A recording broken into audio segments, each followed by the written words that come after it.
भाजपचे माजी खासदार डॉक्टर किरीट सोमय्या यांनी महिनाभरापूर्वी बांगलादेशी रोहिंग्यांना अंजनगाव सुरजी तहसीलमधून बनावट कागदपत्रांच्या आधारे मोठ्या प्रमाणात जन्मदाखले देण्याचा आरोप केला होता।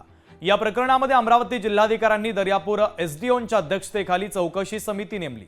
मात्र 28 दिवसांनंतर देखील चौकशीचा अहवाल न आल्यामुळे सोमय्यांनी जिल्हा प्रशासनाच्या कार्यप्रणालीवर आता नाराजी व्यक्त केली आहे।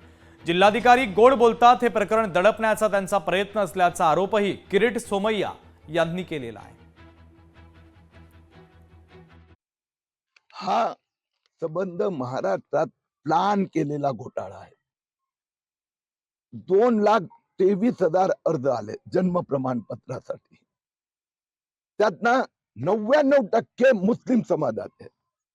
जर जन्म प्रमाणपत्र जुनं नसेल तर सगळ्या हिंदू समाजांचे पण नसले पाहिजे, परंतु 69 ते 2023 पर्यंत इथे राहणारे मुस्लिम हिंदू सगळ्यांचे जन्म प्रमाणपत्र आले। मी मुख्यमंत्र्यांशी काल बोललो आणि मी म्हणालो की या कलेक्टरची पण चौकशी झाली पाहिजे।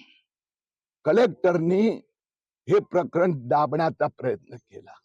जो किरीट सोमय्या 100 प्रकरण देऊ शकतो तर कलेक्टर काय करत होते?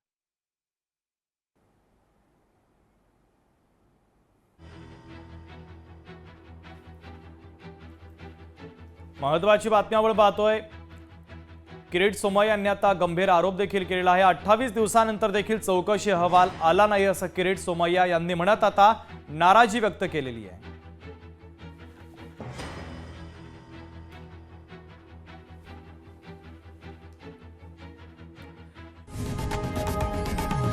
लोकशाही मराठी ऐका, पहा, जागरूक रहा।